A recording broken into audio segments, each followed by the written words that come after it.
अस्सलाम वालेकुम व्यूअर्स, मैं हूं Atif Shahzad new global tire से। आप देख रहे हैं टायर टैग। अच्छा, आज एक बहुत ही अहम मौजू पे बात करेंगे। मोस्टली लोग जो है वो मुझसे सवाल करते हैं कि यूज़ टायर और काबली टायर ख़रीदते हुए किन बातों का ख्याल करना चाहिए, ख़रीदने चाहिए भी कि नहीं ख़रीदने चाहिए। तो बेसिकली न्यू ग्लोबल टायर्स पे आप लोग जैसा कि जानते हैं कि हमारा काम सिर्फ नए टायर्स का है। पुराने टायर ना हम सेल करते हैं ना हम परचेज़ करते हैं, तो ये दोनों चीज़ें यहाँ पे नहीं होती हैं।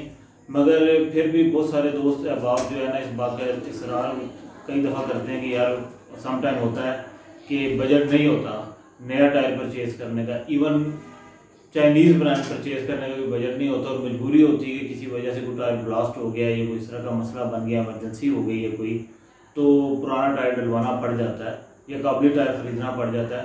तो उसको कैसे चेक करें कि कुछ अर्सा वो चल जाए, तो उसको देखते हुए मैं आपको बेसिक चंद टिप्स दे देता हूँ, जिसके ऊपर अगर आप उन टिप्स पर अमल करके टायर परचेज़ करेंगे, पुराना या काबली टायर लेंगे, तो इंशाल्लाह उम्मीद है कि आपके साथ फ्रॉड या धोखा नहीं होगा।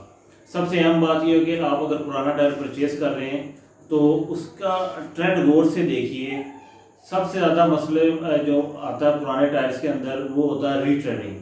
मतलब एक लेयर है टायर के अंदर पॉलिएस्टर की, उसके बाद उसमें मैश की लेयर है, फिर रबड़ है, फिर पॉलिएस्टर है और फिर उसका ट्रेड है आउटर जो रबड़ कोटिंग होती है।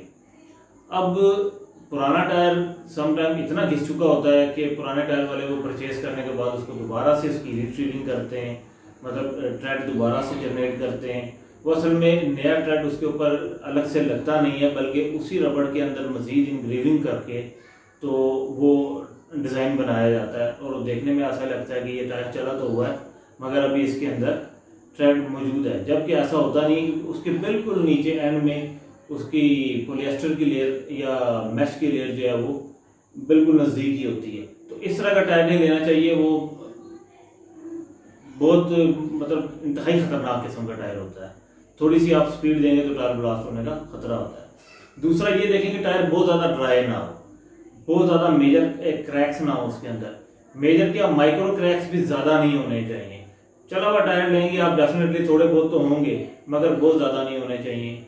फिर तीसरी चीज़ ये देखने वाली अहम है कि उसके अंदर बहुत ज़्यादा सुए वाले पैंचर नहीं होने चाहिए। पैंचर लगे में कोई प्रॉब्लम नहीं है, अगर अंदर से लगे हुए हैं, कोल्ड पैच लगा हुआ है या हीटर वाला पैंचर लगा हुआ है, मगर अगर किसी टायर के अंदर सुए वाला पैंचर, जिसको निडल पैंचर जो होता है, जो वायर से एक्सटर्नली लगता है इमरजेंसी में, वो अगर लगा हुआ तो वो टायर बिल्कुल परचेज ना करें। इसके बाद एक अहम चीज़ ये है कि आप टायर का जो रिंग है, जिसको हम कड़ा भी बोलते हैं, वो चेक करें वो कहीं से छिला हुआ ना हो, क्योंकि अगर वो छिला हुआ होगा तो वो आपकी टायर जो है हवा टाइम टू टाइम उसमें से लीक होती रहेगी। फिर एक और अहम चीज़ है कि टायर के ऊपर साइड वाल पे अच्छे तरीके से हाथ फेर के चेक करें कि टायर कहीं से फूला तो नहीं हुआ। अक्सर पुराने टायर वाले ऐसे टायर भेज देते हैं क्योंकि उसमें हवा तो भरी नहीं होती, कोई बंदा लेने आया उसने टायर लिया और चला गया, बाद में लगाया तो पता लगा वो सेल हो गया।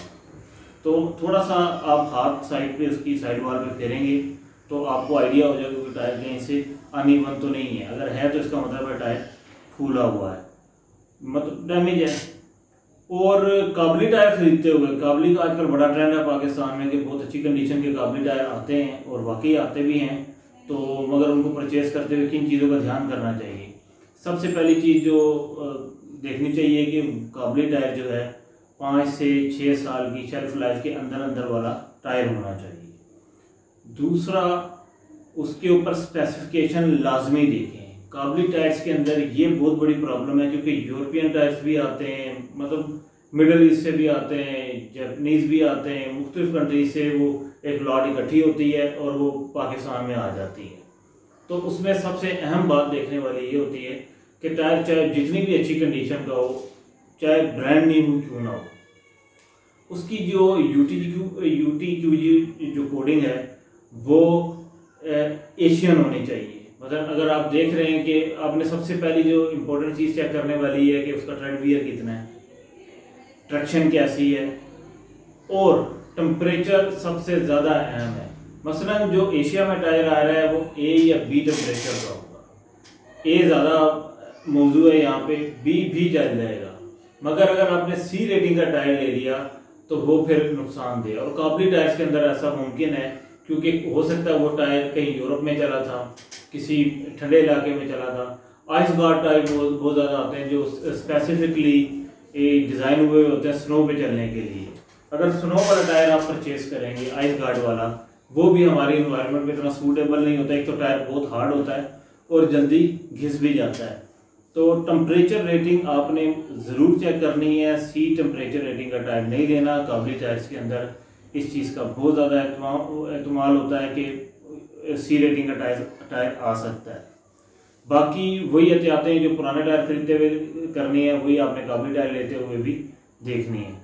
तो उम्मीद है कि आपको इस वीडियो को देखने के बाद थोड़ा सा आइडिया हो गया होगा कि पुराना टायर खरीदते हुए बेसिक किस किस्म की प्रिकॉशंस लेनी चाहिए। तो वैसे अगेन मैं दोबारा वीडियो के एंड में ये एडवाइस करूँगा कि अगर आपके पास बजट नहीं है तो बेशक आप 2 टायर परचेज कर लें नए, कुछ दिनों के बाद डलवा लें।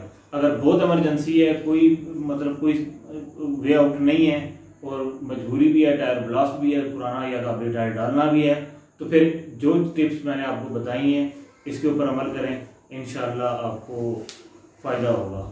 और अगर आपको ये वीडियो देखने के बाद वीडियो अच्छी लगी हो तो इसको लाइक और सब्सक्राइब लाजमी कीजिए और ज़्यादा से ज़्यादा दोस्तों में शेयर कीजिए। अल्लाह हाफ़िज़।